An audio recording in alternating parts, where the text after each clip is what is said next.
Então, boa tarde, todas e todos, pela presença. Então, nós continuamos aqui o nosso seminário interdisciplinar, né, Capitalismo como Religião.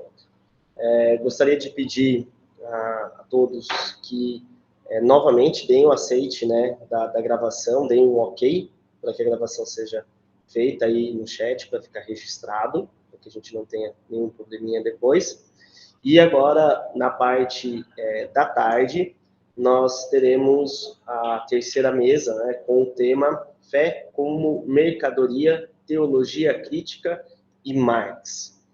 A fala vai ser feita pelo Felipe Maia, que fala pela Boston University, lá dos Estados Unidos, e pelo professor Alberto da Silva Moreira, que fala pela PUC Goiás. Nós temos 1h30 aqui para a gente trabalhar essa mesa, essa temática. Então, nós pediríamos tanto ao Felipe quanto ao Alberto que trabalhassem aí em torno de 20 a 30 minutos as suas falas, para que a gente possa ter um tempo também de fazer ali o nosso diálogo, a nossa maturação sobre o tema a ser discutido. E aí vocês podem também voltar ao tema na réplica, né, vamos por assim, depois que foram colocados os comentários, as observações, e nessa mesa, nesse momento, a participação é de todos, né? Nós não temos um comentador específico, mas após a fala do Felipe e do Alberto, fica aberta para que todos possam estar participando, interagindo nesse momento. Então, gostaria de passar a fala para o Felipe nesse primeiro momento. Por favor, Felipe, a mesa é sua. Obrigado, Lucas. Boa tarde para todo mundo oficialmente. Feliz de estar com vocês aí. Triste que eu não estou com vocês em Itatiba. Perdi o almoço aí, tive que comer o meu próprio almoço aqui, que foi uma tristeza, viu? A minha fala hoje ela é um pouco experimental, tá, gente? Então eu vou pedir a paciência, a colaboração de vocês, no espírito aí do que o João falou antes hoje. Eu estou querendo aprender coisas novas, então a minha fala ela tem uma parte que vem de um artigo que eu publiquei, que eu estou para publicar, que eu escrevi no ano passado, e uma coisa um pouco mais experimental, que tem a ver um pouco com método teológico, com o pensamento de como pensar a teologia crítica e o que acontece com a teologia quando ela usa Marx como uma das suas fontes de produção teológica. Então, um pouco de contexto para o artigo que eu escrevi no ano passado, que vai iluminar um pouco das minhas reflexões hoje e o caminho que eu quero tomar a partir dele, né? No ano passado, a gente comemorou, mais ou menos, né? Não foi um aniversário assim, mas teve uma data importante da celebração de 30 anos da publicação de 2 livros de leituras, que ofereciam leituras de Marx. O primeiro foi As Metáforas Teológicas de Marx, do filósofo e teólogo da libertação latino-americano Henrique Dussel, que publicou esse livro, As Metáforas Teológicas de Marx, em 93.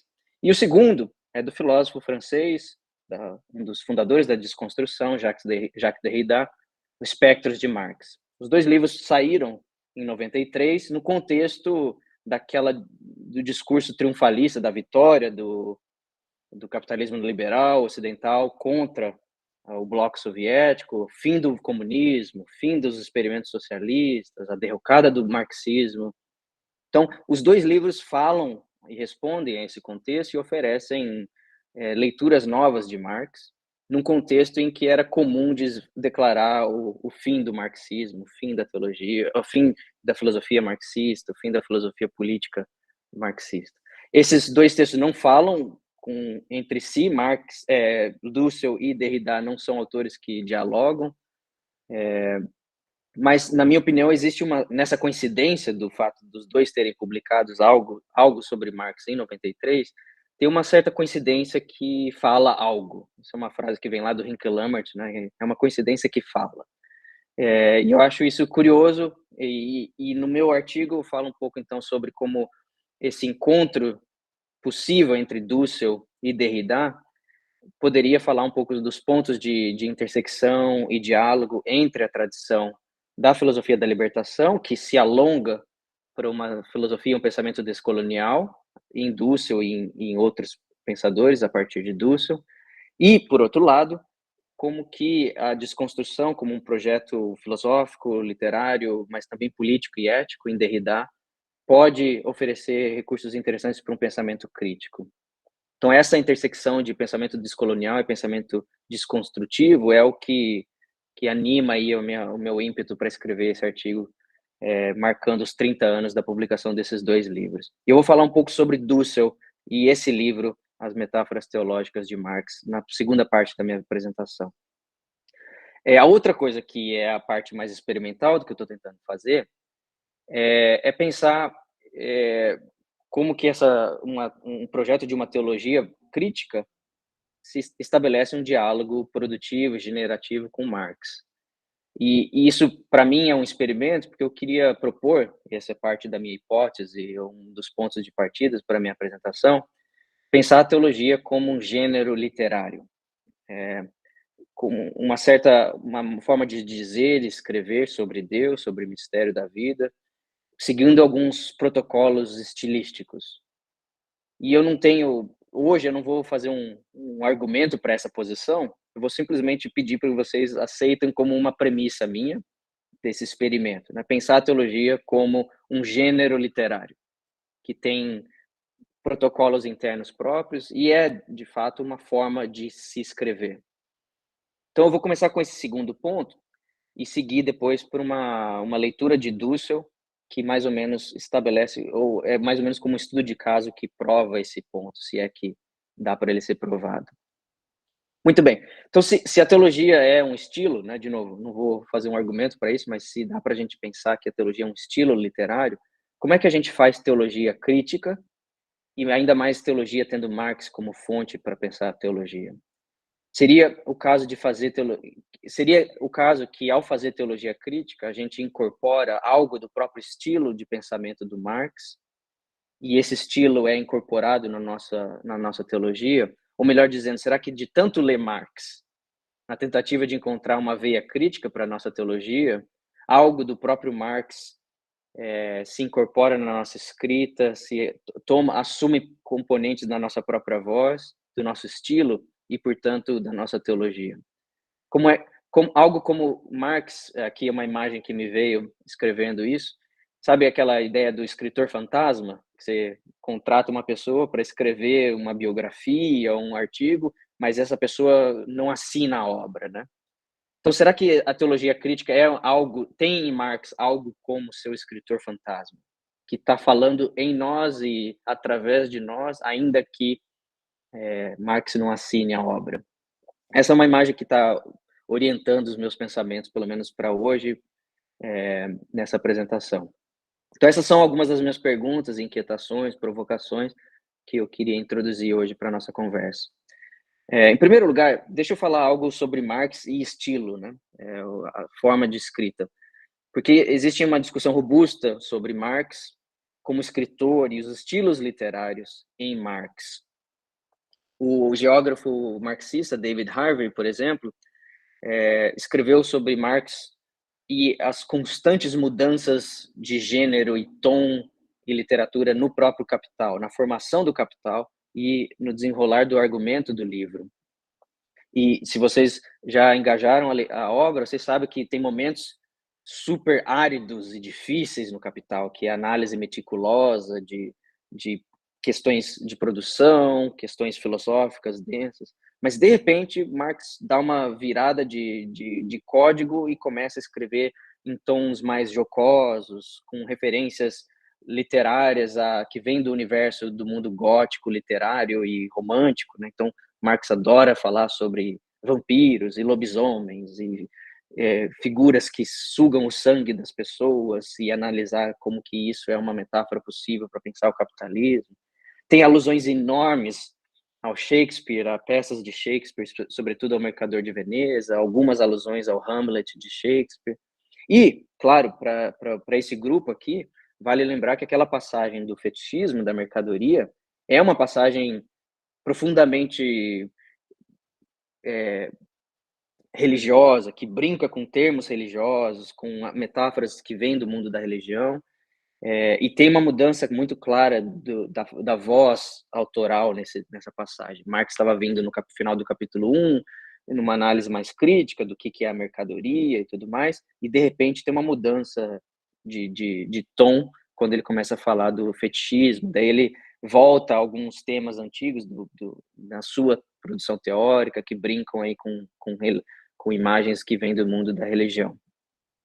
Para mim, ainda nas minhas leituras cuidadosas do Capital, uma coisa ainda mais incrível que acontece é o que se passa no capítulo 10, que é o capítulo sobre o dia de trabalho, como que Marx, é o final, eu diria, da meditação sobre como o sistema de produção capitalista extrai valor da exploração da pessoa que trabalha, e o texto está indo naquela prosa bastante analítica, mas, de repente, Marx quebra a prosa do livro e começa abre aspas, e a teoria do valor começa a ser articulada na voz de um trabalhador em estado de greve. Eu acho isso curiosíssimo e super interessante, uma guinada no texto, no Capital, em que a gente vai de uma análise muito técnica para uma análise quase performática, quase teatral. E Marx se torna, ou ele assume a voz de um trabalhador em estado de greve, e ali ele começa a articular a sua teoria do valor.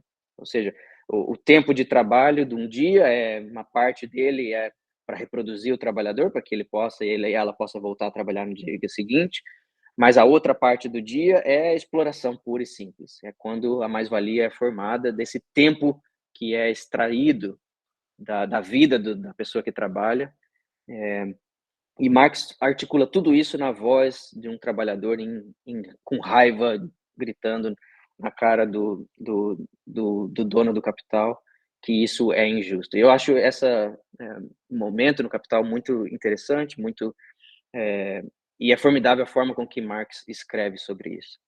Então, veja, tem bastante elementos, na minha opinião, para a gente pensar como que Marx improvisa e pensa a filosofia crítica a partir da sua forma de escrever. Talvez o exemplo mais claro sobre isso, e eu termino essa primeira parte da minha fala com isso, é o próprio Manifesto do Partido Comunista, que é, de fato, um novo gênero literário que Marx praticamente inventou. Essa forma de pensar a filosofia política como um manifesto de um partido, né, como um manifesto de um coletivo, é algo inexistente na história, e de fato a gente sabe disso, né? Vocês provavelmente já leram um pouco disso. Os primeiros esboços do manifesto foram escritos não por Marx, mas por Engels, e esses primeiros articulações que se tornaram parte do manifesto eram, na verdade, escritas em forma de catecismo. Eu acho que alguns de vocês já leram, né? Então, Engels adorava esse formato do catecismo, então tinha perguntinha, resposta, pergunta, resposta, né? Que é um modelo clássico da tradição cristã, de pensar catecismo, sobretudo da tradição cristã protestante. Então, essa formação catequética de introdução ao comunismo era a opção do Engels. Mas quando o Marx assumiu o controle da escrita, ele inventou algo novo. E o texto, vocês sabem, é muito famoso, e começa lá com aquela frase famosa que um espectro ronda a Europa, o espectro do comunismo, né? E essa imagem do espectro, da figura fantástica, fantasmagórica, é muito importante para a leitura do Derrida, que o Derrida faz de Marx. Veja bem, então, eu vejo Marx improvisando estilos literários que estavam disponíveis a eles, mas nas improvisações que ele faz desses estilos, ele estica, alarga esse estilo a tal ponto dele se tornar algo novo. Então, o manifesto, como gênero, dentro do contexto da formação filosófica que estava disponível para o Marx, é justamente essa improvisação que alonga o pensamento filosófico para se tornar algo encarnado na realidade política das pessoas. Então, pensar o manifesto dessa forma sugere que a alteração no gênero literário é uma consequência de uma certa ruptura na forma de pensamento, como se a realidade material da vida e a presença do autor na história alterasse as estruturas do nosso pensamento e do nosso estilo literário. Então, eu espero que seja claro isso. Veja como as condições materiais da história exigiram de Marx exigiram dele que ele esticasse e alongasse os estilos literários de pensamentos que estavam disponíveis a ele. E é com isso em mente que eu gostaria de propor que a teologia crítica é algo mais ou menos assim. Que a teologia crítica é uma apropriação do gênero literário teológico que infringe algumas das normas pré-estabelecidas sobre que ditam o que é teologia, quais são os parâmetros de pensar teológico, e alongam esses parâmetros para fazer com que a teologia se torne, de fato, uma teologia crítica. Ou seja, a nossa escrita teológica muda, as nossas imagens se alteram e as categorias do nosso pensamento são subvertidas a partir desse momento em que lemos e pensamos a teologia de forma crítica, e com Marx aí, o espectro de Marx nos assombrando. E é com isso que agora eu viro a página para a segunda parte da minha apresentação, algumas ponderações sobre Dussel, sobretudo Dussel como um leitor teológico de Marx. Então, entre 85 e 93, 1985 e 1993, Dussel foi aos arquivos de Marx, a maior parte dele em Amsterdã, na Holanda, alguns na Europa, na Alemanha também, e dessas investigações de Dussel saíram 4 livros, que são estudos de Dussel das obras preparatórias do Capital. Então, são os primeiros esboços do Capital, e como Marx também, após a publicação da primeira edição em alemão, alterou o manuscrito, primeiro para a tradução francesa e depois para a segunda edição do Capital em alemão. E todo esse processo de estudo, os arquivos, levou Dussel a terminar essa fase na vida dele com a publicação de As Metáforas Teológicas de Marx, em 1993. O livro, desde a sua página de abertura, está super determinado pelo seu contexto histórico. Dussel fala sobre a queda do Muro de Berlim, sobre a Primeira Guerra do Golfo, e sobre essas declarações sobre o fim do marxismo, inclusive em círculos teológicos.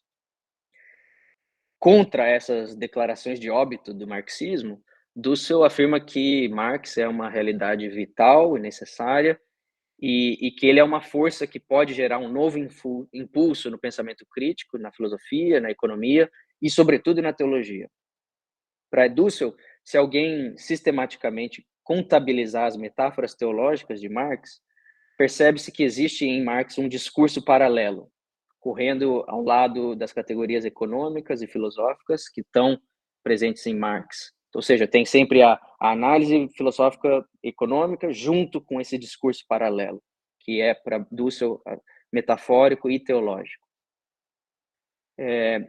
E para o Dussel, isso significa que ler Marx atentamente abre novos espaços teológicos. Essas são palavras do próprio Dussel. Marx abriu novos espaços teológicos. Como um grande sistematizador que ele é, Dussel cataloga essas imagens teológicas, metáforas teológicas, no cânone marxista, e coloca elas no contexto histórico de Marx. E ele começa falando sobre como que a crítica à religião em Marx muda da sua fase mais feuerbachiana no começo para uma fase mais crítica, a partir dos primeiros esboços, primeiros encontros que Marx tem com os movimentos trabalhistas em Paris, em 1843. E para Dussel existem essas duas fases, são muito claras. O Marx mais maduro tem uma crítica fetichista à religião do Capital, contra, ou seja, para além daquela crítica feuerbachiana da religião simplesmente como projeção humana. Na leitura de Dussel, Marx parte o que mudou na vida de Marx é justamente o seu engajamento no movimento trabalhista em Paris e depois em outros lugares, depois do exílio dele em Londres. E para o Dussel, essa é a porta de entrada de Marx no conceito do fetichismo, que é como o capital cria valor às custas da exploração do trabalho alheio. E aqui também que as análises científicas e teológicas em Marx mais ou menos se unem. Para o Dussel, a crítica da criação de valor no modo de produção capitalista obedece a padrões da crítica profética contra a idolatria. Nessa altura das metáforas teológicas de Marx, Dussel conecta o relato sobre o fetichismo com as imagens do anticristo, que vem lá do livro de Apocalipse. E o que está em jogo aqui é como o capitalismo inverte as relações sociais de cabeça para baixo. Para Dussel, Marx identifica a percepção Marx percebe, uma nova dispensação da Babilônia, a besta do Apocalipse, que se estabelece em paralelo ao capital como uma força demoníaca no mundo capitalista. Tem um momento lá no Capital que Marx cita o livro de Apocalipse, quando ele está falando como que o dinheiro se eleva dentre as outras mercadorias para se tornar uma mercadoria soberana que comanda as demais mercadorias. E para o Dussel, esse tipo de percepção só estava disponível para o Marx justamente porque ele foi formado numa certa crítica profética à idolatria. Então, a lente de interpretação que Dussel usa para ler o Capital de Marx, é justamente essa tradição hebraica profética, que Dussel lê já com uma certa lente levinasiana, que depois, como é amplamente conhecido, Dussel teve um encontro muito impactante com Totalidade e o Infinito, de Levinas. Ele falou como que Levinas causou uma desorientação subversiva nele, e que levou ele, Dussel, a superar a ontologia europeia e abrir um caminho para a metafísica da exterioridade, do outro, dos pobres, de um povo oprimido que clama por libertação. Fecha aspas. Dussel também sinaliza que a sua recepção de Levinas foi bastante seletiva, pois ele entendeu que o Levinas, estava preso ainda a um paradigma eurocêntrico. Então, a forma que Dussel encontrou de superar o paradigma eurocêntrico que estava em Levinas é justamente de politizar essa dinâmica, esse tema da face do outro, da exterioridade do outro, e ele fez isso, em parte, através das suas leituras de Marx. Então, a filosofia crítica de Dussel, a meu ver, é parte dessa confluência entre o pensamento da metafísica do outro, de Levinas, e a crítica ao capitalismo que vem do Marx. Dussel prossegue conectando a crítica ao capitalismo a uma certa teologia negativa. Essas são palavras dele, tá? Esse tema da teologia negativa. E ele discerne em Marx uma dupla negação profética, que é a negação do não-Deus. Então, o não-Deus já é uma negação, e a profecia para Dussel é essa negação do não-Deus, a negação do ídolo como não-Deus. Se em primeiro momento Marx detectou mecanismos de capital como fetichistas, demoníacos ou satânicos, a sua crítica, isso é a crítica que Marx oferece ao capitalismo, exige a negação desse não-Deus, dessa imagem de Deus fetichizada. Portanto, para o Dussel, esse ateísmo de Marx é a negação dessa negação, essa negação da aparição deificada do capital. De acordo com o Dussel, a atenção de Marx às metáforas teológicas sintoniza ele, Marx, as inversões e injustiças do capitalismo. Marx aprendeu com a tradição profética a prestar atenção a essas inversões. E para o Dussel, a maneira como o Capital descreve o capitalismo carrega consigo essa crítica implícita de uma cristologia satânica que torna Cristo como dinheiro e uma trindade demoníaca que torna a ganância na própria personificação do capital. Assim como no Apocalipse, isso já é uma leitura um pouco mais... minha leitura do livro do Dussel, o Apocalipse, assim como no Apocalipse, a gente precisa de algo que nos ajude a decifrar os sinais desses tempos. E é necessário um comentarista que abra a possibilidade de discernir os espíritos e ofereça códigos e metáforas que possam nos levar para além da idolatria do capital. O estudo meticuloso de Marx e a crítica subsequente do capitalismo oferecem justamente isso, pelo menos na leitura do Dussel. Ele continua dizendo que Marx era, de fato, são palavras do Dussel, um teólogo implícito, fragmentado e negativo, que articulou sua crítica ao capital direta e efetivamente, embora de forma metafórica e oblíqua.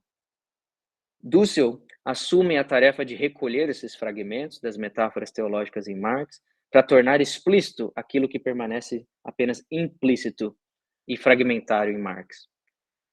Para usar de novo uma metáfora do Apocalipse, revelando o selo final, Dussel conclui: O amplo uso de metáforas teológicas pelo Capital faz desse livro, citação, a teologia mais gigantesca para os tempos modernos. É uma teologia concreta, histórica do diabo. Nessa leitura, o Capital é a revelação de um mundo alienado sob o domínio do não-Deus.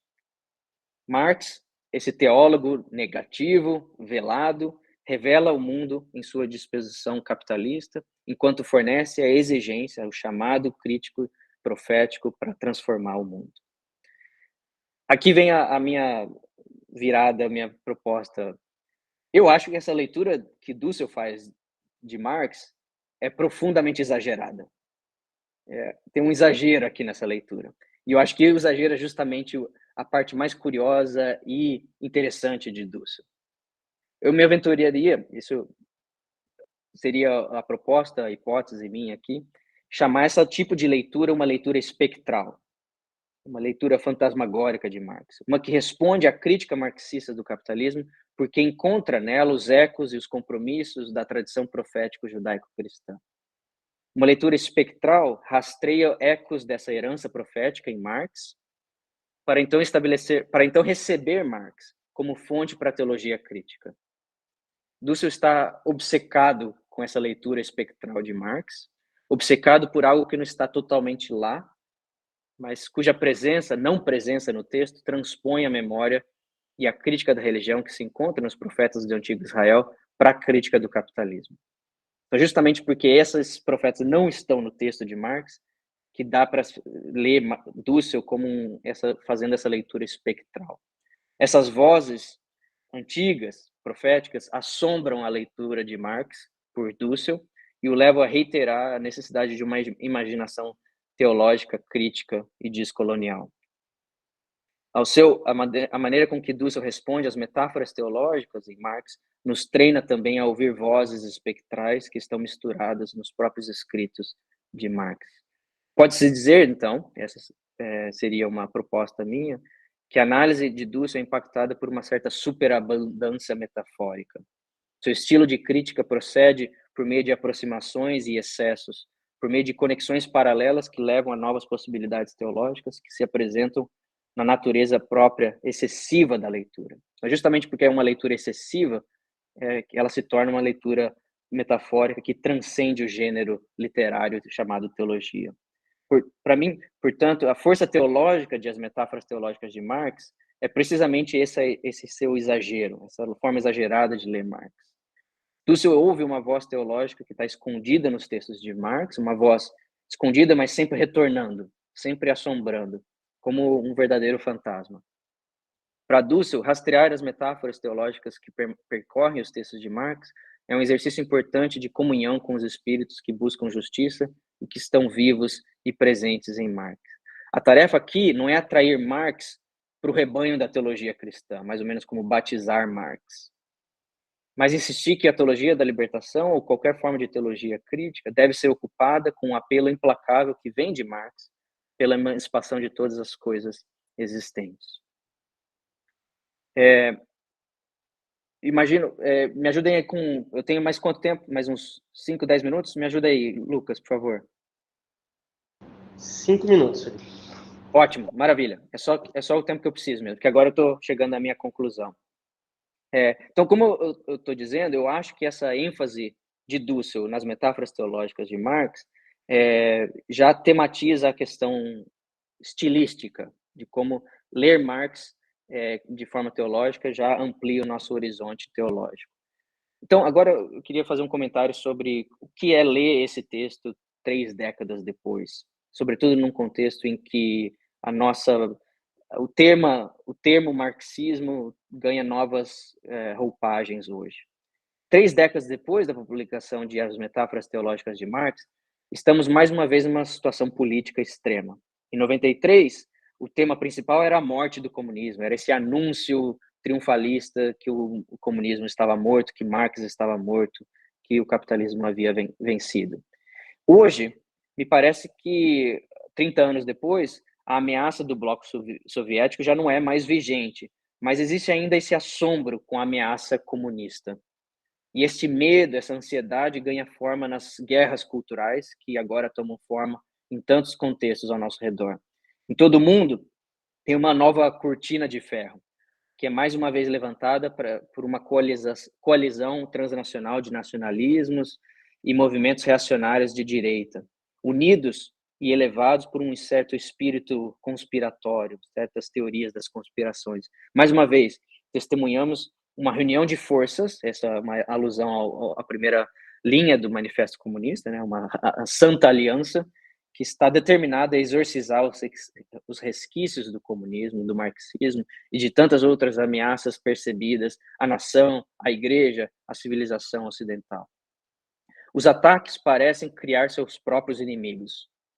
São como alucinações do tipo que desencadeiam uma perseguição contra o espectro de Marx.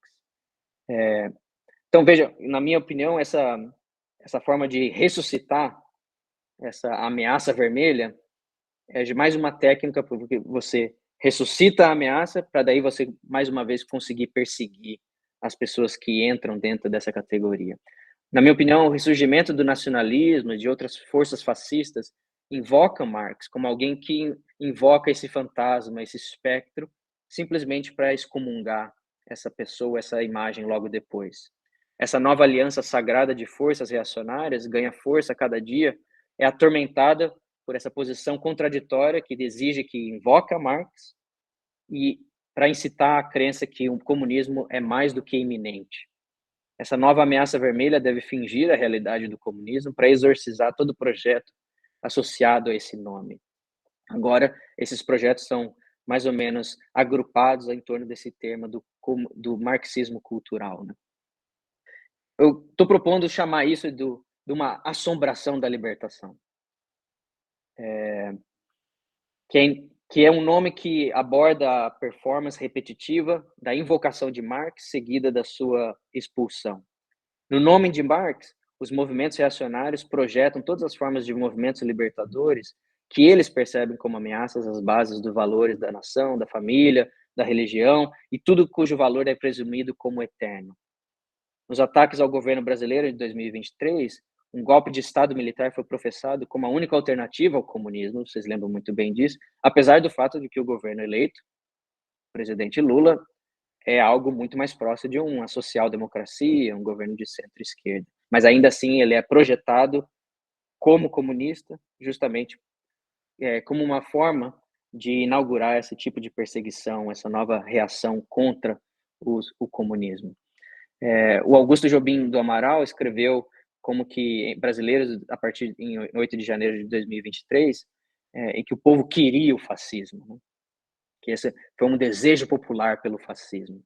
O que eu acho que às vezes não está analisado de forma suficiente na literatura, em A Resposta ao 8 de janeiro, é como que as pessoas queriam fascismo porque elas temiam a realidade do comunismo. Como que esse processo de criar essa ilusão da iminência do comunismo é o que gera a resposta fascista. Vou terminar dizendo o seguinte, nesse contexto todo, os teólogos críticos, ou teólogos da libertação, dependendo de como as pessoas se identificam, são colocados nessa estranha posição de se perceberem como espectros assombrando os movimentos reacionários. Como teólogo crítico, eu percebi que eu era visto por outras pessoas como uma figura mais ou menos espectral, como uma frequência do espectro de Marx, que meus oponentes veem ganhando corpo em mim. Então, veja, essa é uma experiência um pouco estranha de se ver sendo reconhecido como um comunista por uma pessoa adversária. Então, veja que a dinâmica aí que vem do Derrida, na minha opinião, né, de pensar o marxismo como essa dimensão fantasmagórica, está presente no discurso reacionário, né? Você vê nas pessoas algo que não está lá necessariamente, mas a imposição cria uma certa desconforto na própria pessoa que é identificada como esse outro fantasma. Talvez, e aqui eu concluo, essa frequência de Marx, essa habitação de Marx com teólogos da libertação, possa ser mais uma instância de sua travessia clandestina em fronteiras geoepistêmicas, Marx como o grande imigrante clandestino, né? Sob o pretexto aí de concluir a minha fala, eu diria que essa leitura espectral realizada por Dussel oferece táticas de leitura dos sinais dos tempos, quando o tempo justamente está desarticulado, quando as bases da nossa percepção da história vão se desarticulando. Como se sabe, os teólogos da libertação são leitores dos sinais dos tempos, que são encarregados da tarefa de nomear estruturas de pecado e opressão vivas no mundo para então invocar, exigir e agir por uma ordem transformada. A leitura libertadora desses sinais está, portanto, atenta à desarticulação do tempo e à esperançosa e comprometida ação na história que interrompe essas estruturas de poder no presente. Eu acho que no nosso tempo, que está marcado pelo ressurgimento de políticas que estão nos remontando ao discurso da Guerra Fria e essa ameaça vermelha, chegou o tempo da gente retomar a leitura de Marx, agora uma leitura, quem sabe, espectral. Quem sabe, é a minha última frase. Como Dussel sugeriu de forma tão intrigante, os teólogos da libertação encontram em Marx um camarada teológico que reequipa metáforas teológicas em prol da resistência e da solidariedade na luta contra o capitalismo. Obrigado, gente.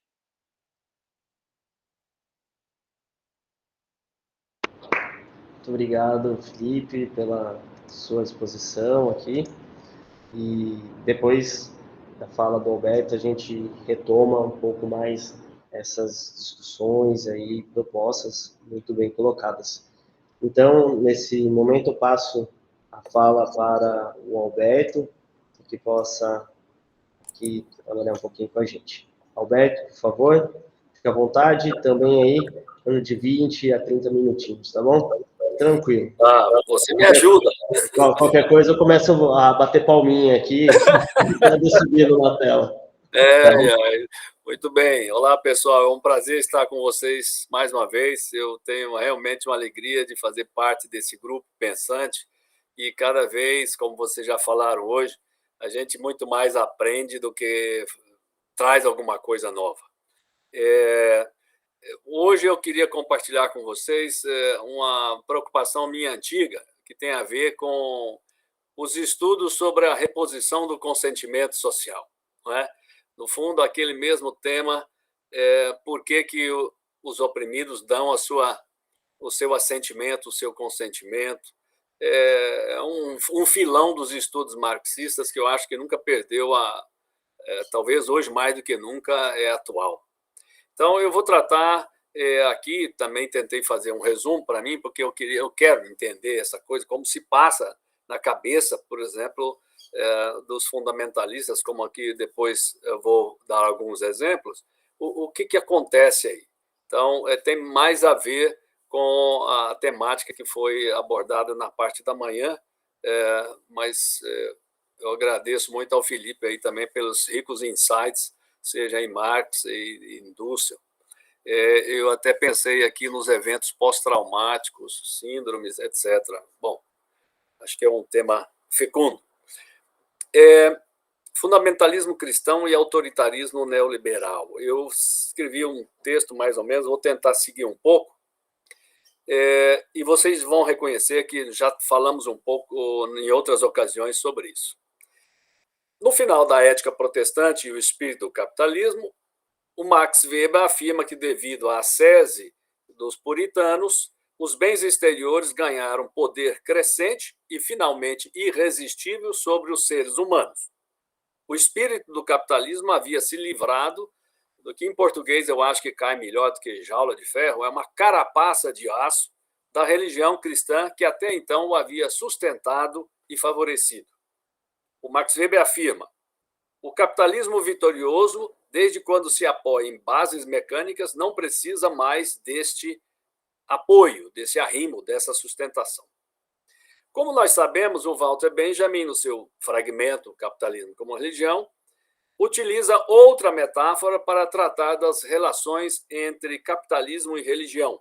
Ele afirma que o capitalismo parasitou, serviu de parasita por séculos do cristianismo até tornar-se o seu hospedeiro, até ele próprio tornar-se religião.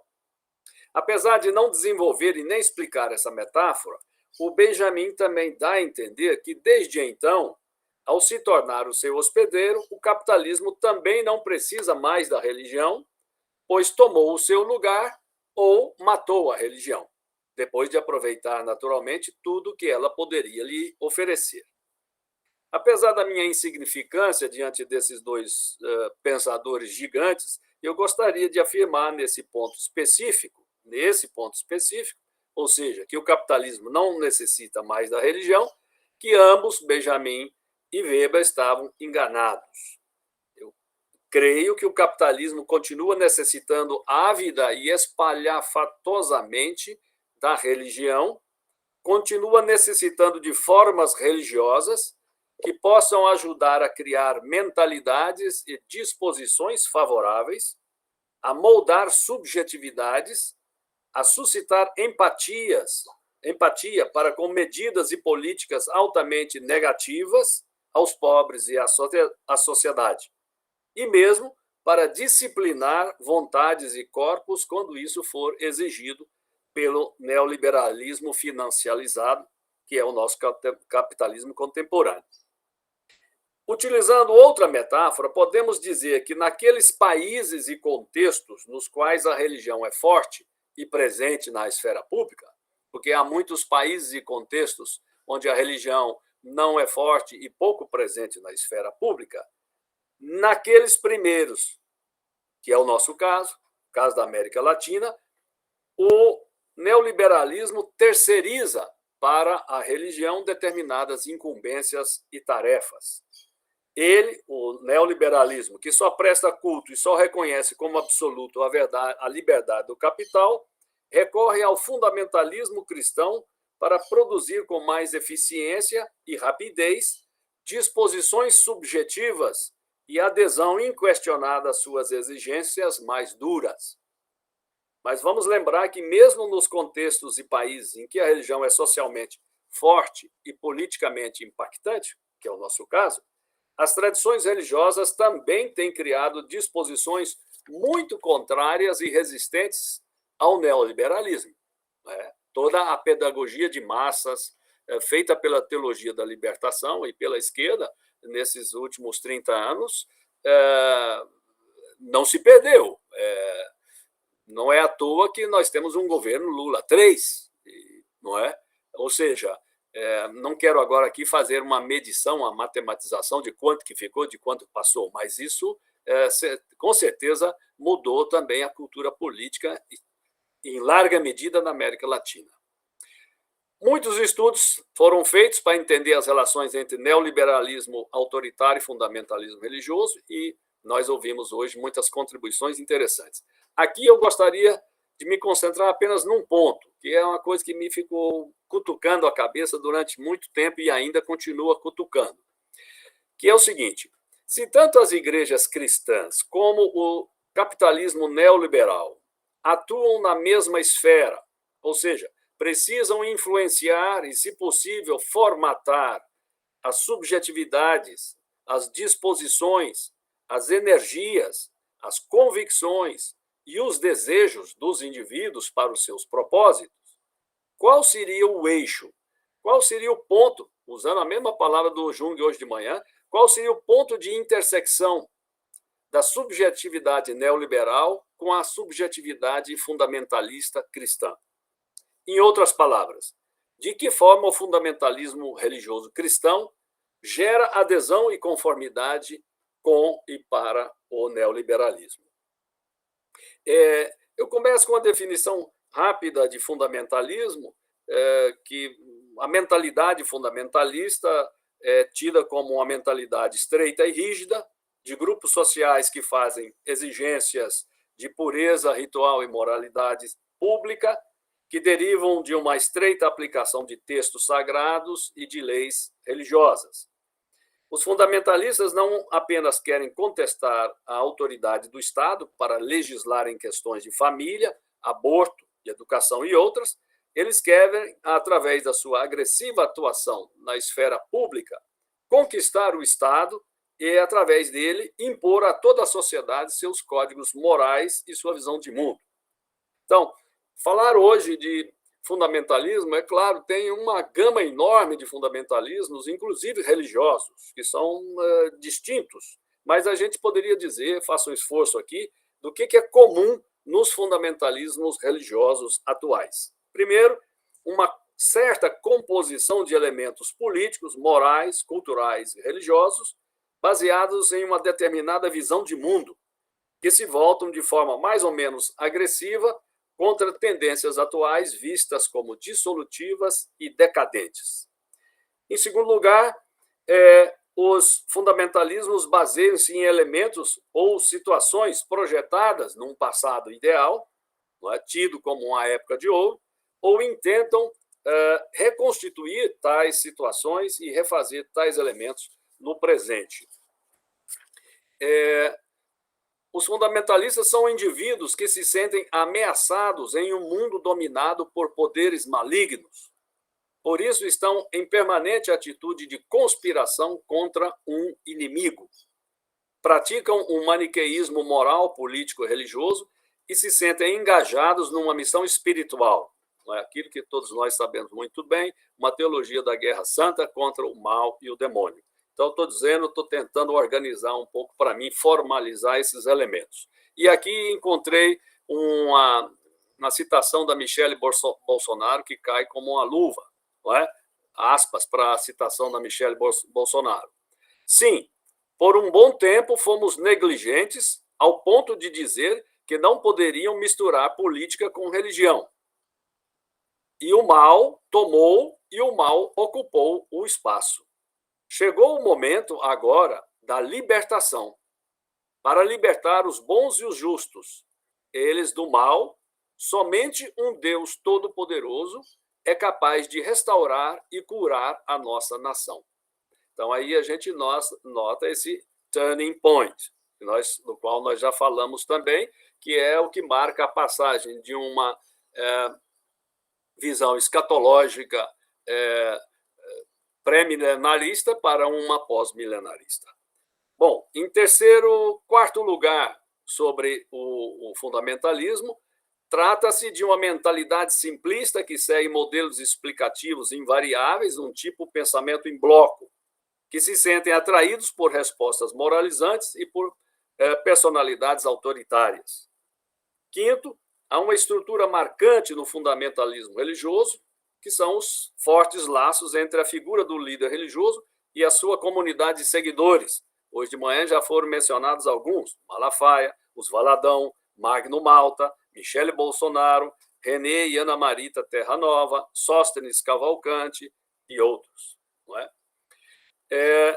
Os fundamentalistas são pessoas zelosas, com traços de personalidade autoritária, isso também foi dito e é o óbvio, que acreditam ter uma missão ou uma batalha espiritual a cumprir.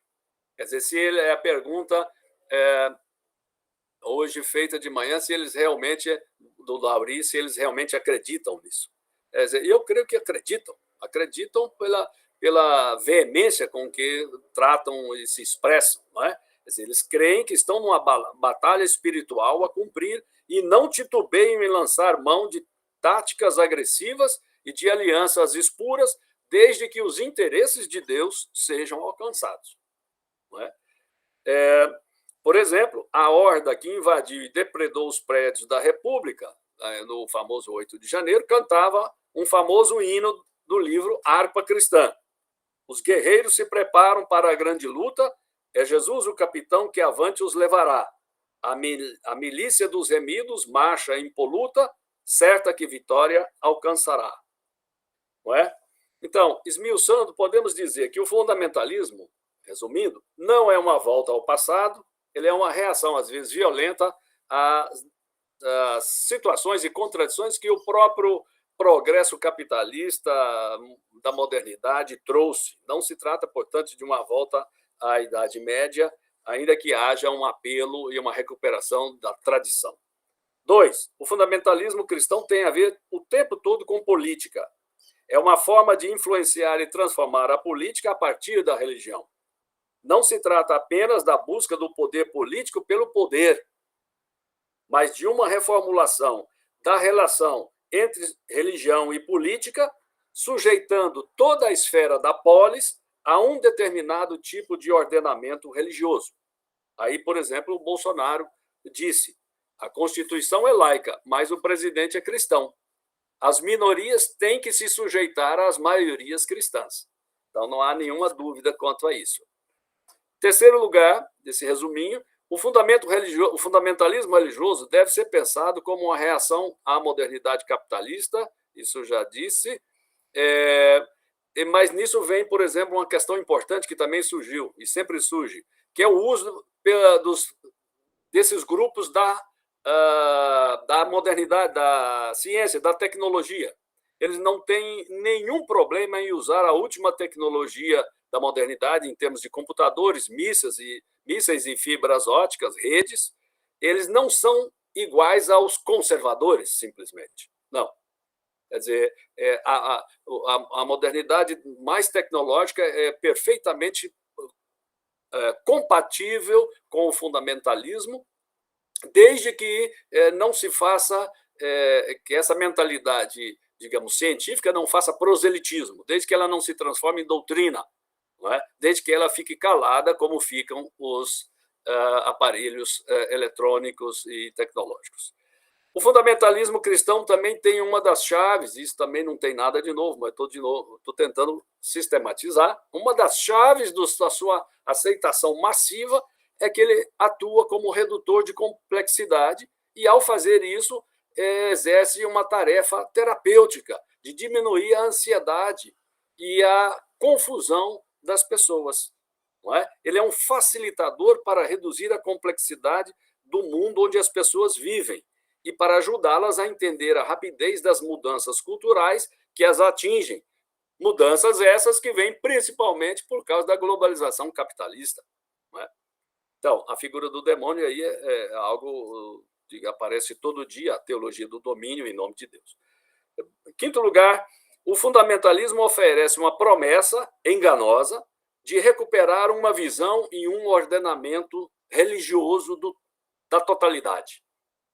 Uma síntese que vai ser destruída daqui a pouco pelas constantes mudanças que o processo de expansão da sociedade, do mercado, exige, o mesmo autoritarismo que o capitalismo pratica e com o qual o fundamentalismo se alia.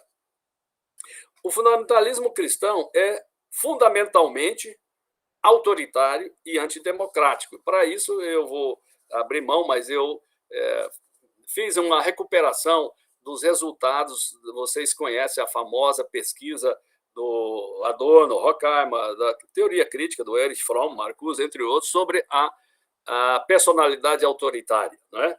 Então, aqui a gente vê, ao fazer essa leitura, aquilo que eles notaram estar presente nas classes médias americanas nos anos 40, a gente nota está presente nas nossas classes médias hoje de uma forma gritante. A idealização da família patriarcal, a falta de reflexividade, desprezo pela ciência, carência de solidariedade com grupos mais frágeis, etc. Exigência de castigos fortes para quem infere normas morais, etc., etc. Desprezo de grupos da elite considerados corruptos e parasitas que não trabalham, como os parlamentares e políticos, e com isso despolitizando a discussão. Não é? Todos os políticos fundamentalistas dizem que não são políticos, né? O Gustavo Gai e os outros dizem que são religiosos, mas que não são políticos, né? Não servem a nenhum grupo político. Bom, com isso, a gente pode fazer um pensamento, uma síntese, e imaginar, por exemplo, do que trata o neoliberalismo. Aí, de novo, eu sou obrigado a fazer uma pequena definição do que é o neoliberalismo, em termos, pelo menos aqui, para a gente poder conversar, funcional. Não é?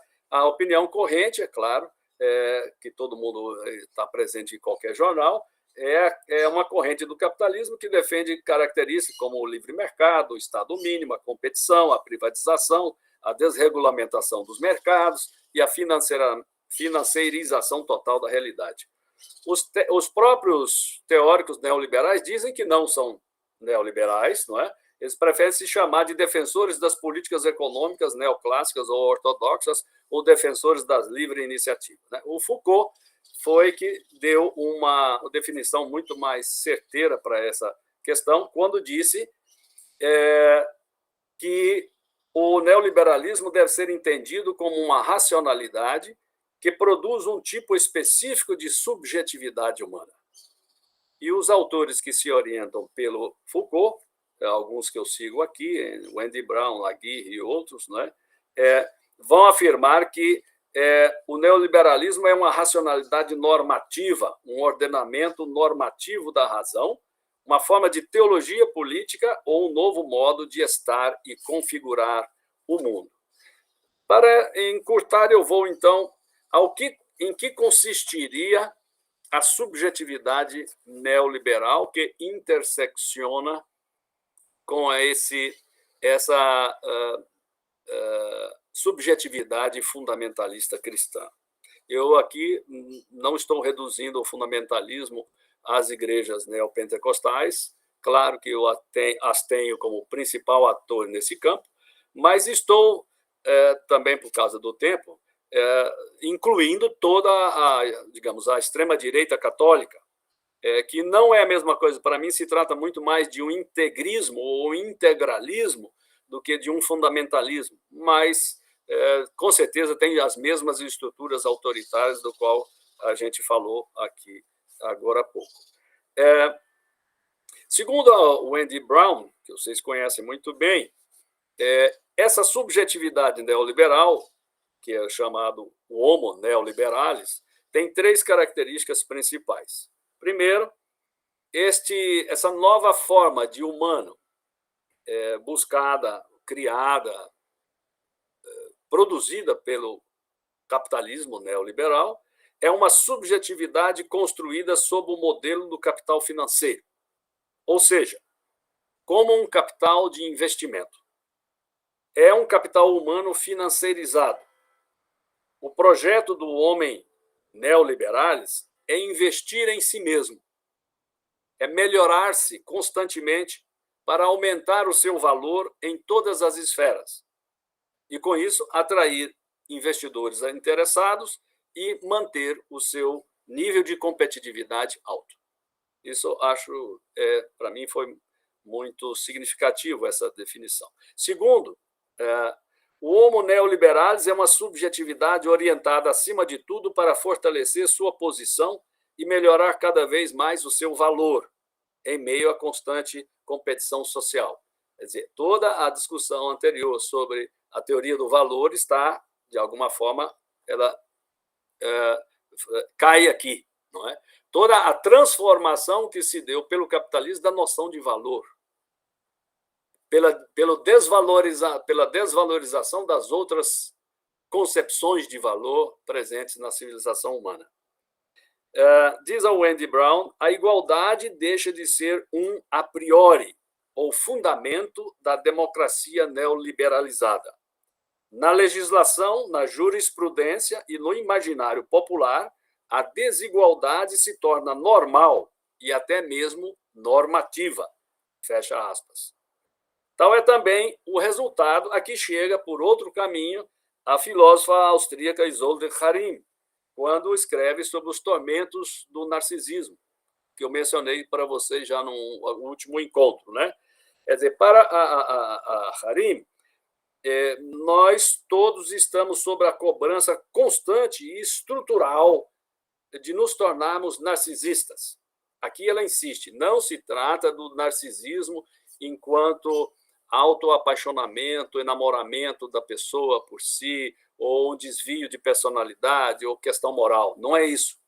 É uma exigência estrutural e estruturante sobre todas as pessoas, como a única saída para poder sobreviver numa sociedade baseada na concorrência estrutural, que não tem lugar para todos.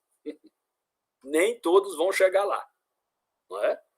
Então, essa ela diz, o narcisismo se torna uma obrigação formatante das subjetividades, porque se você não fizer isso, você não sobrevive nessa sociedade. E consegue ainda convencer as pessoas que esse é o único caminho da felicidade, o único caminho de da cobrança de si mesmo é o caminho da realização. Você vê daí como que as coisas confluem. Então, em terceiro, diz ela, o homo neoliberalis também representa a tentativa de suprimir qualquer outra subjetividade moderna que possa competir com ele. Aqui eu coloco homo ludens, homo jurídicos, homo políticos. Todas as outras formas alternativas de conduzir a vida são, primeiro, ridicularizadas, desacreditadas, depois impossibilitadas, combatidas e tornadas impossíveis. A subjetividade neoliberal é contrária a um sujeito moderno como sujeito autônomo, com interesses próprios, protegidos pela legislação, que pode ser reconhecido e validado na arena política. O ideal do cidadão é reduzido a ser um agente econômico em constante competição com os outros.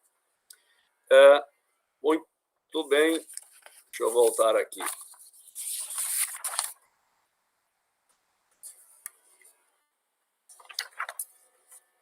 Ora, e aí eu caminho, então, para o finalmente.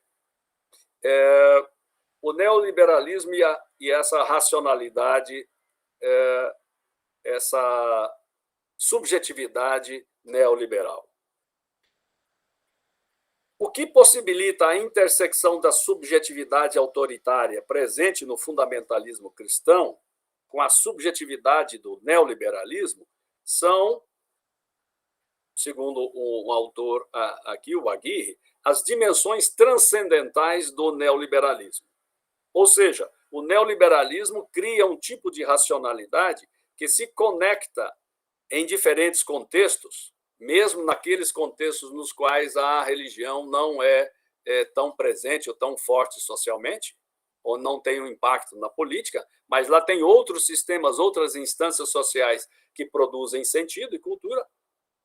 O neoliberalismo cria um tipo de racionalidade que se alimenta, isso aí é o que estou dizendo, e se conecta nesses contextos, e também onde há a forte presença da religião, com a cultura ou os sistemas produtores de sentido vigentes naquela sociedade.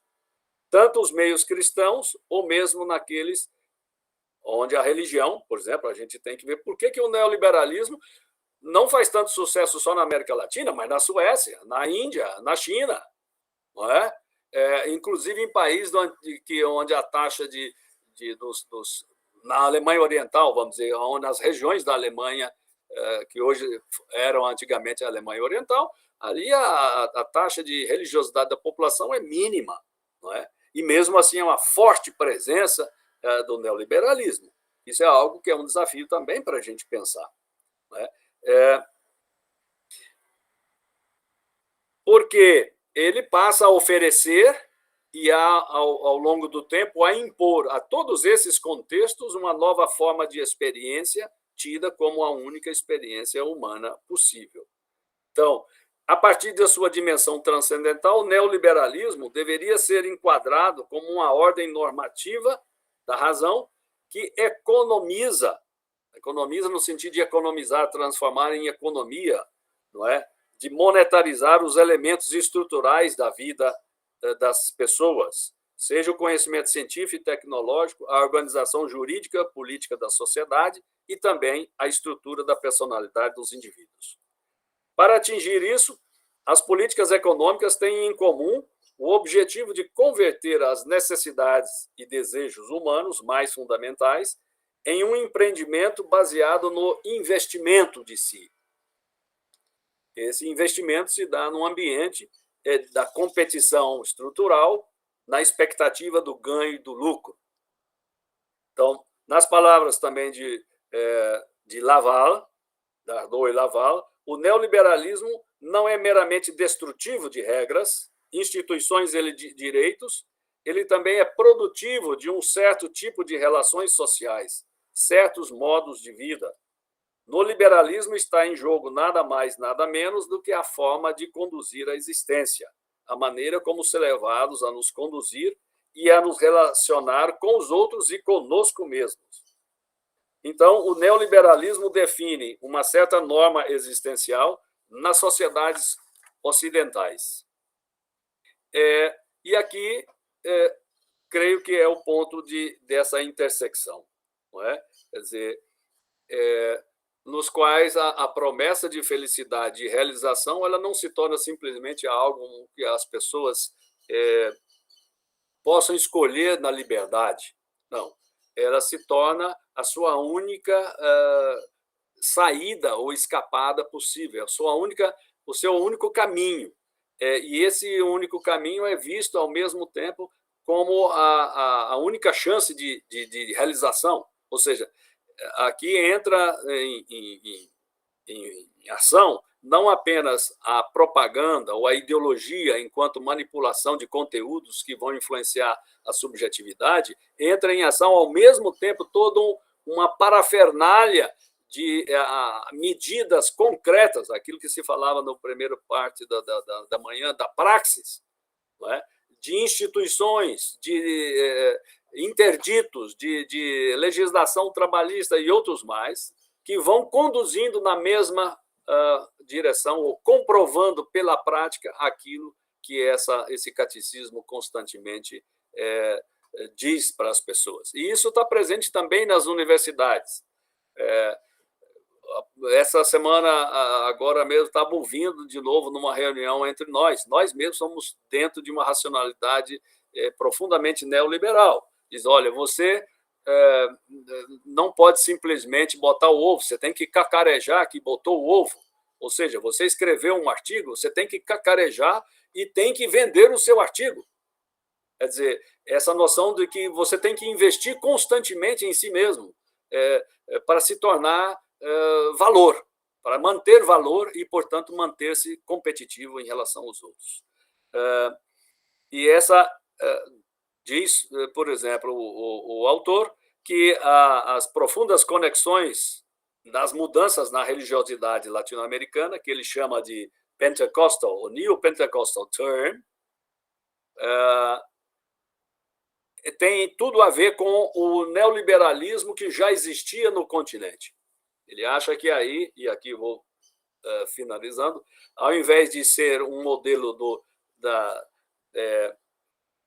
parasitamento ou da autoexclusão, para ele não fala isso, eu que estou interpretando, seria mais uma simbiose entre neopentecostalismo, subjetividade e instituições neoliberais e neopentecostalismo na América Latina. Mas que esses últimos 40 anos já teria havido já uma pedagogização de massa para mudar a subjetividade religiosa latino-americana. Apesar dessa busca da prosperidade no aqui e agora, que caracteriza a teologia da prosperidade, né, o enxugamento do horizonte da realização da promessa para o aqui e agora, cada vez mais a ditadura do momento presente, essa disposição não foi eficaz em impedir que a América Latina se tornasse a região mais desigual do mundo. Mas, como foi observado, a desigualdade não é nenhuma preocupação central para o neoliberalismo. Então, eu creio que, fechando, nós devemos, na boa escola aí do Laurie, ser mais radicalmente históricos, pensando neoliberalismo, fundamentalismo cristão. Qualquer realidade pode se transmutar no seu contrário ao longo da história. Depende dos sujeitos históricos reais que sejam os seus portadores. Obrigado.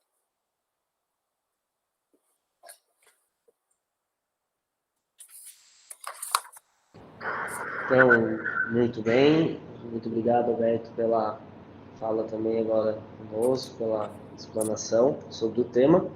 E agora a gente abre a fala para todos. Quem quiser fazer algum comentário, quiser fazer algum apontamento, tanto sobre a fala do Felipe quanto da fala do Alberto, pode levantar a mãozinha, pode falar. O Jung, o Jung ele levantou a mão, mas ele pergunta se alguém quiser falar antes também, para que fiquem à vontade para fazer alguma consideração. Por favor, pode falar, Jael, né? Buenas tardes nuevamente. Felipe, mencionas que Dussel hace exageraciones de Marx, pero entonces Derrida hace omisiones de Marx. Me gustaría escuchar acerca de esas omisiones que piensas que Derrida hace de Marx. Vamos fazer bloco, né, de comentários? Acho que sim, pode ser. Quiserem, daí a gente faz vários comentários, aí depois, Felipe, você pode retomar, também o Alberto. Tá bom, Alberto? Obrigado, viu? Se mais alguém gostaria de fazer um comentário? Eu falar aqui. Isso aí.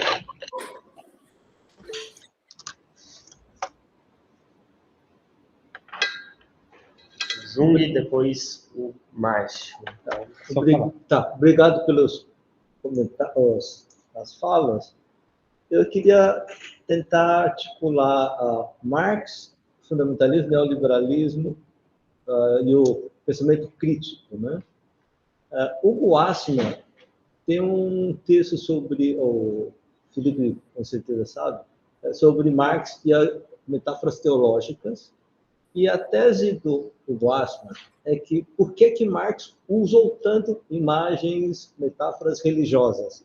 E para o Assmann é que o Marx percebeu que o mal na sociedade, e particularmente no capitalismo, é tão complexo que a razão filosófica ou econômica não dá conta.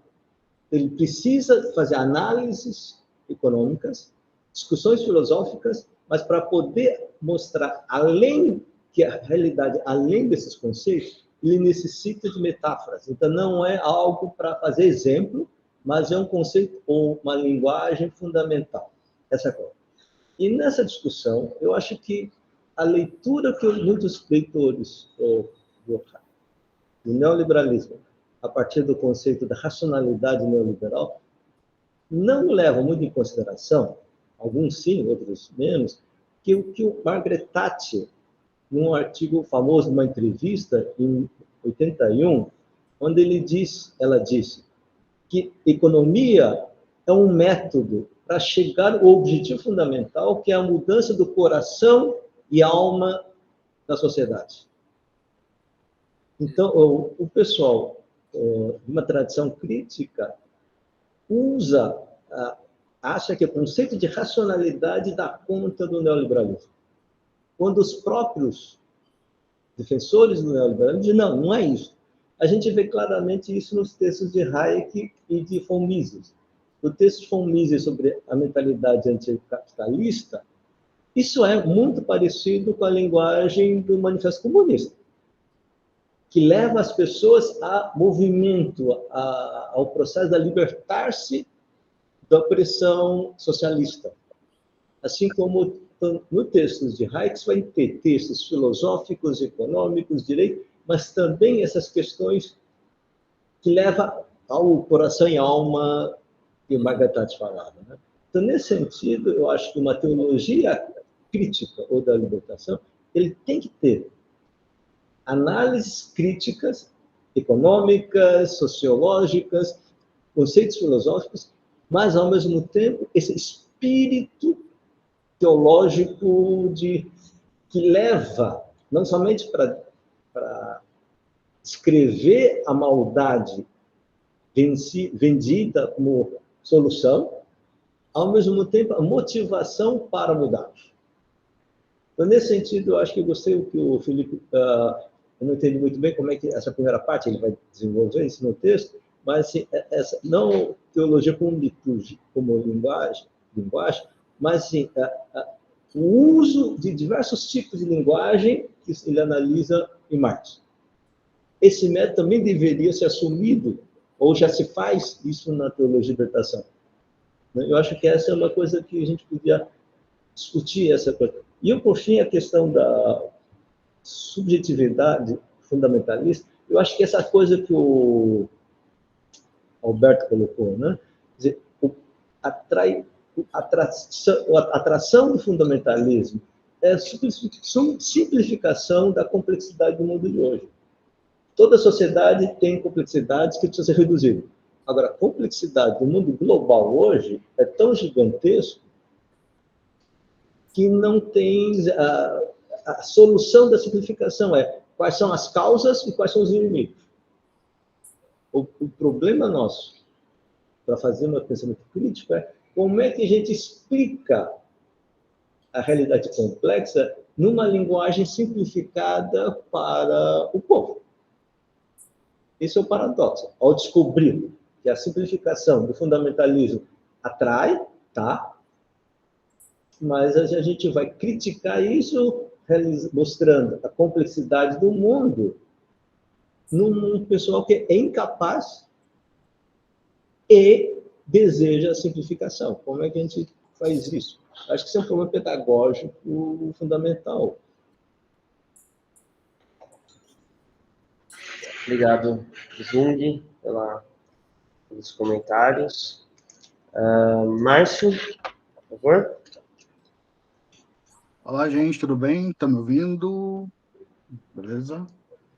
Na verdade, eu tenho uma pergunta aberta, tanto para o Alberto quanto para o Felipe. A apresentação do fundamentalismo, essa ótica da religião. Márcio. E a minha pergunta... Oi? Você pode repetir um pouquinho, que deu uma travada. Como você abriu a câmera, aí deu uma travada. Tá, não, é que a minha internet também não tá legal. Vou fechar ela aqui, então, porque a minha internet também tá falhando. Peraí. A minha pergunta, então, ela tem essa relação sobre, né, como foi apresentado, essa questão da religião, do sentido, enfim, e do neoliberalismo, dos movimentos conservadores como organizador do social, né, a grosso modo. A minha pergunta, dentro desse aspecto, é como que vocês pensam, por exemplo, como que é pensado dentro dessa teoria alguns aspectos do Estado, né? Por exemplo, a importância da doutrina da segurança nacional, né? Porque quando a gente para pensar, por exemplo, o que aconteceu, né? O movimento conservador brasileiro, desse medo do comunismo e da América Latina, tem muito dessa doutrina da segurança nacional, né? É um elemento fundante desse pensamento, né? Que, no entanto, eu acho que uma dessas questões do Bolsonaro, quando ele coloca, da Michelle, do medo, dessa revolta dos militares, era porque o Bolsonaro acreditava que era uma expressão dessa segurança de doutrina nacional, né? Porque, ao mesmo tempo que tinha essa relação da segurança da doutrina nacional, a gente consegue observar alguns fatores de normatização do neoliberalismo, que é o próprio governo Lula fazer o instrumento ressoar. Esse acordo com a Igreja Universal para criar os mecanismos, e a Igreja conseguiu fazer essa relação entre Estado, indivíduo e políticas públicas, né? Então a gente observa esses elementos como constituinte, né? E como que vocês observam, em resumo, como que vocês observam esse pensamento da ótica, vamos dizer, da América Latina como um todo, da doutrina da segurança nacional? Como que ela se apresenta como um elemento do Estado que também legitima ou que o pensamento religioso naturaliza do inimigo interno, né? Que as cidades rebeldes do Steven apresenta muito isso, essa ótica do inimigo interno. De repente se acaba o comunismo, né? Esse espectro do comunismo se vai e voltamos para os inimigos internos. E como que a religião consegue dar essa unidade, né? Esse pensamento. É isso. Obrigado, Márcio. Alan, por favor, fique à vontade.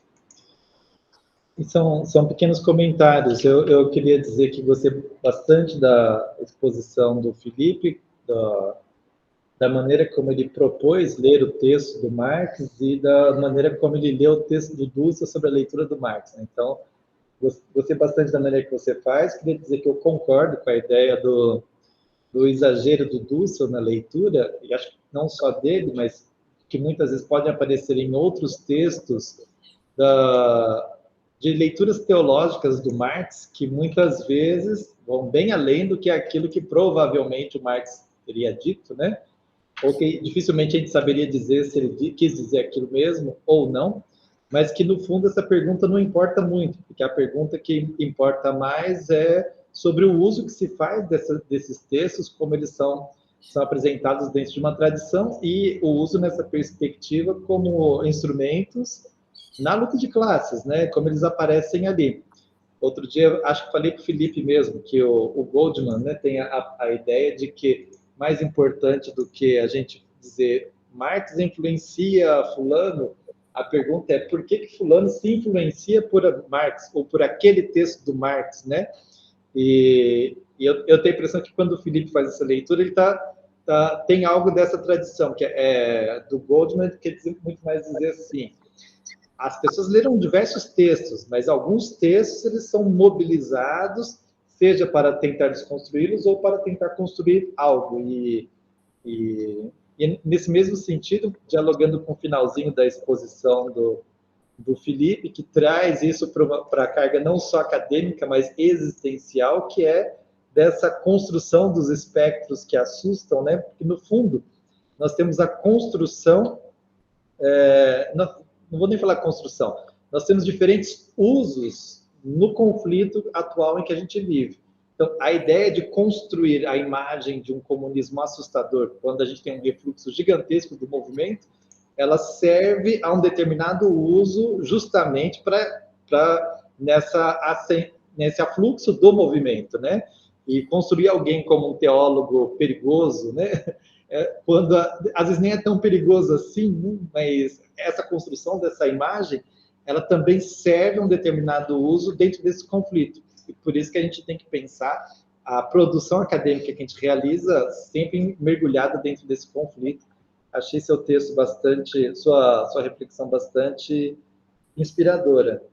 E um pequeno ponto de diálogo com o Alberto também, a gente não pode discutir tudo, mas ainda bem que a gente se encontra sempre para continuar. Eu acho que esse ponto, bem, gosto da maneira como o Alberto nos ajuda a organizar a ideia do neoliberalismo, em especial nesse processo de formatação da subjetividade, que acho que esse é um dos temas que nos interessa mais, e que a gente precisa, então, dialogar com as outras tradições para pensar como a gente pode fazer uma leitura marxista disso, né, dessa relação da subjetividade. Acho que o Alberto traz pontos muito importantes, e eu queria chamar a atenção de que é a ideia que oferece a simplificação. O Jung tocou nisso também, oferece uma visão de totalidade numa realidade totalmente fragmentada, e o fundamentalismo tem um apelo importante, porque ele permite que as pessoas consigam entender algo da vida, e que mostra o quanto que o Weber confundiu as coisas, né? Porque o capitalismo pode até ser que não precise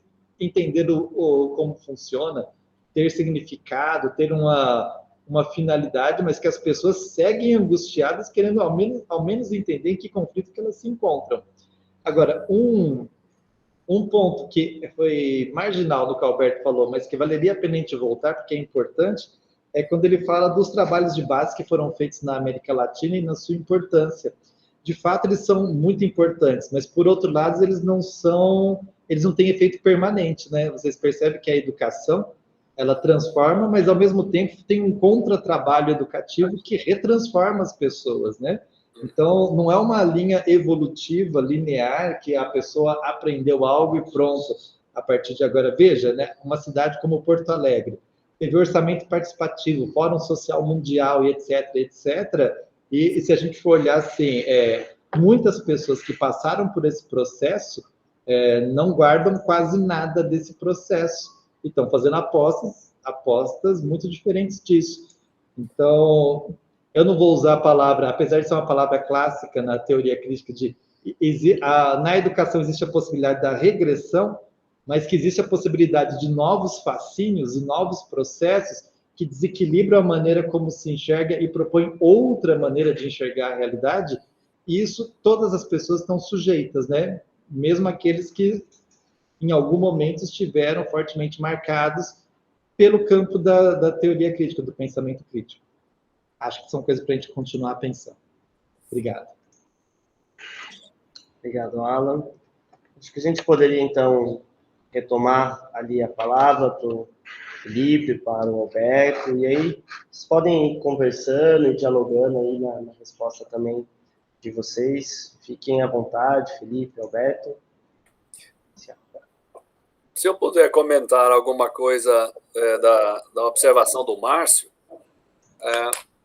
eu acho que está ligado com o que o Alan acabou de falar, e também eu estava tentando falar na questão da historicidade. A gente não pode dizer que não haverá uma regressão. Regressão já significa que a gente já sabe do que vai acontecer. Não é bem nesse sentido. Para também fugir de um evolucionismo, a gente falar em evolução, mas Eu creio que eu aprendi com José de Souza Martins uma coisa: o capitalismo sempre vai usar, enquanto puder tirar suco e proveito prático, mesmo de práticas antigas e defasadas, como, por exemplo, a escravidão no campo, diversas práticas que, objetivamente, em outras sociedades capitalistas, digamos, mais desenvolvidas, seria visto como um escândalo. Ele aproveita isso, enquanto puder dar rendimento. E um desses claro, do Carl Schmitt, toda a discussão do amigo e do inimigo, não é? Quer dizer, que está consubstanciado na doutrina da DSN, a doutrina da segurança nacional. Você sabe muito bem que foi gerada aí nas academias militares dos Estados Unidos no pós-guerra, durante a guerra, que era tão poderosa que virou instituição jurídica no Brasil, na LSN, na Lei de Segurança Nacional. Então, o Bolsonaro é uma cria disso. E aí se intersegue, de novo, com a questão do imaginário neopentecostal, principalmente da figura do Quer dizer, é típico do fascismo e dos autoritarismos, né? A necessidade intrínseca de criar e recriar, mesmo que ele não exista, mas que ele existe no imaginário das pessoas, já basta. A figura comunista, a figura do esquerdista, a figura do eles. Né? Porque aqui também eu acho que o mecanismo o mecanismo que a psicanálise nos ajuda a entender, a transferência vicária. Né? Se permite a figura do inimigo uma transferência vicária do ressentimento. Então, é próprio aqui desfazer, quer dizer, transferir toda a negatividade do que a população está experimentando. Isso acontece todo dia. É culpa do Lula. Eles não falam aqui em Goiás, toda hora alguém fala assim, é culpa do Lula, o Lula é culpado.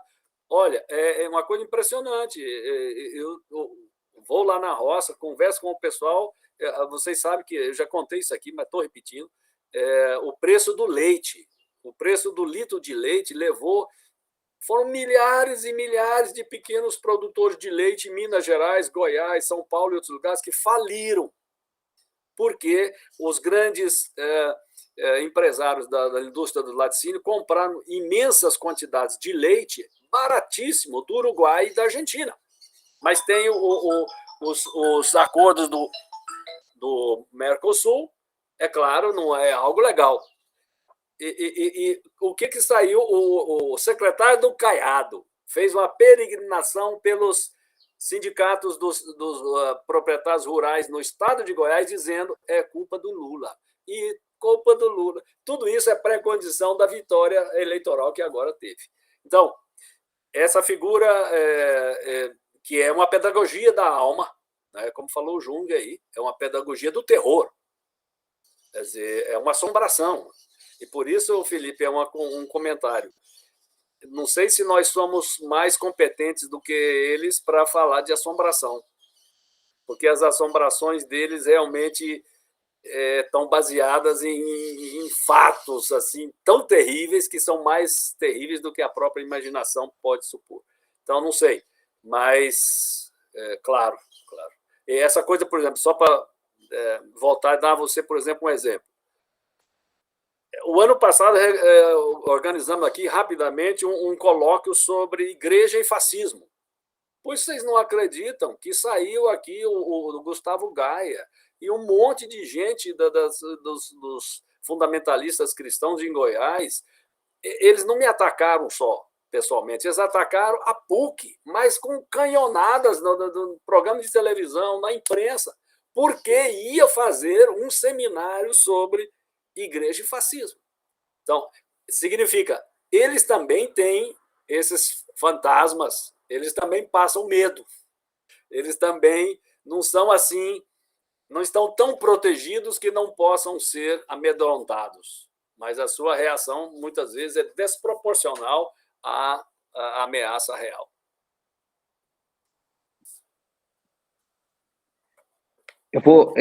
Obrigado, Alberto. Em resposta à pergunta do Jarrelli, só um pouco de contexto, eu e ele estamos numa conversa interna sobre esse artigo. E hoje, na minha apresentação, eu não apresentei a parte que se refere ao Derrida e aos espectros de Marx, tá? Mas, em resumo, o que eu estou argumentando no artigo é que o Dussel exagera a leitura do Marx, às vezes, e que o Derrida, por outro lado, omite que o texto, que a leitura que Derrida faz de Marx prossegue a partir de algumas omissões. E isso está relacionado com a interpretação que ele faz de Marx como um grande profeta da justiça, né? E que a justiça não existe e não pode existir no presente, certo? Ou seja, a justiça é do porvir. A justiça é uma dimensão messiânica para o Derrida. Isso vem da tradição do Walter Benjamin e de outros, mas o Derrida assume isso, tem algumas diferenças com o Benjamin, mas para ele a justiça não pode dizer chegou, eu cheguei.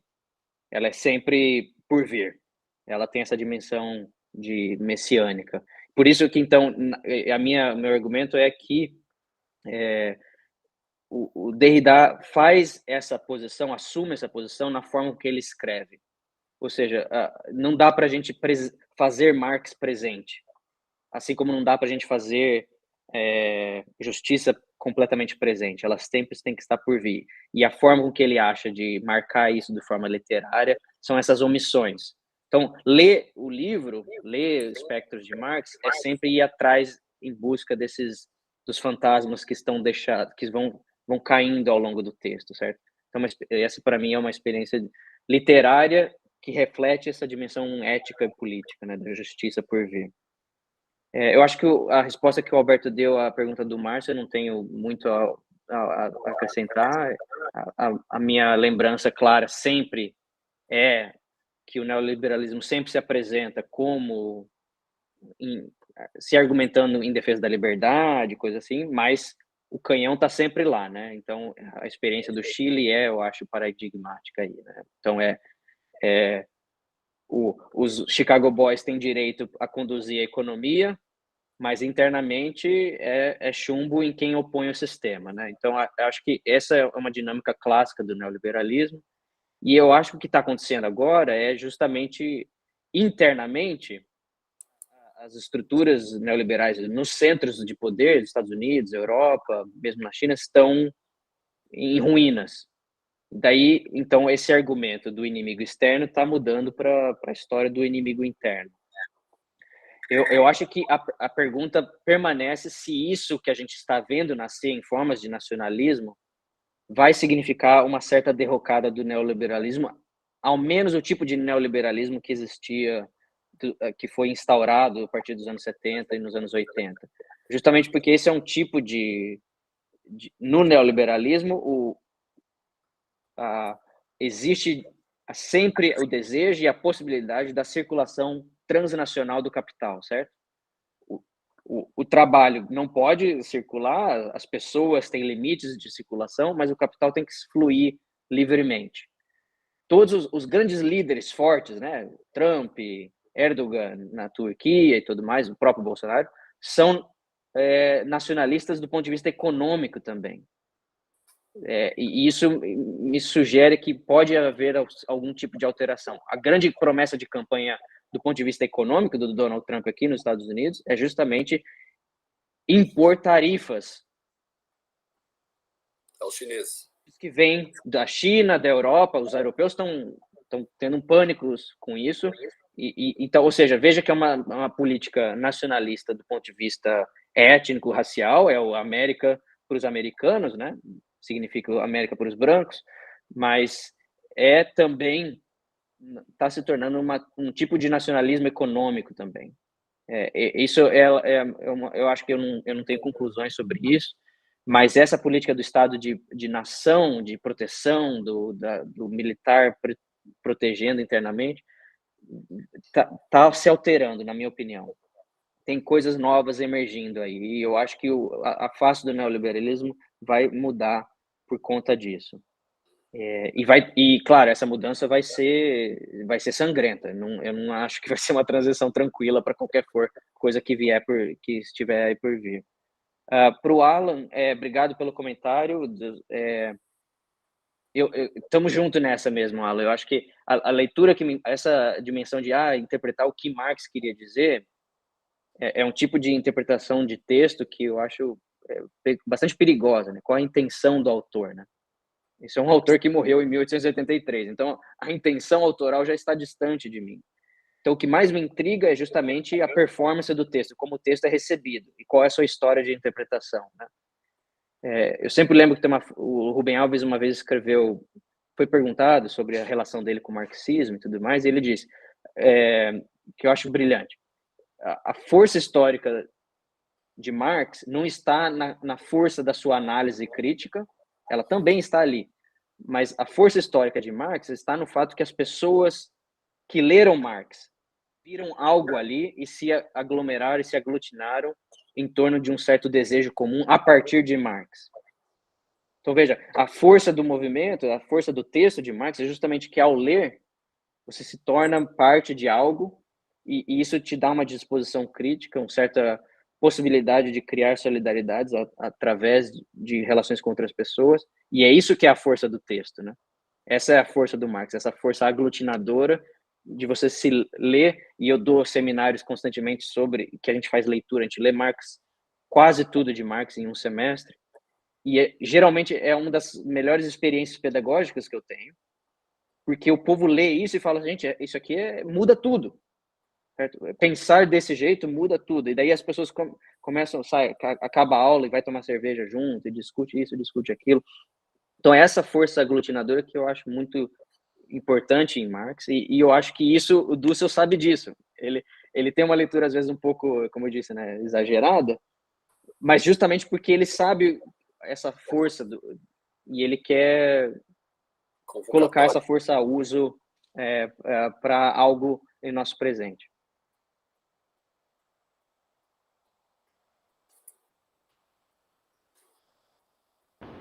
Maravilha. Muito obrigado, Felipe. Obrigado, Alberto, a todos pelas considerações. Também que, sem dúvida, aí colaboraram com o tema agora da nossa parte da tarde, que foi discutir um pouco a fé como mercadoria, teologia crítica e Marx, né? Um tema bem denso, né? Para ser discutido, 30 minutos ali, né? Cada um com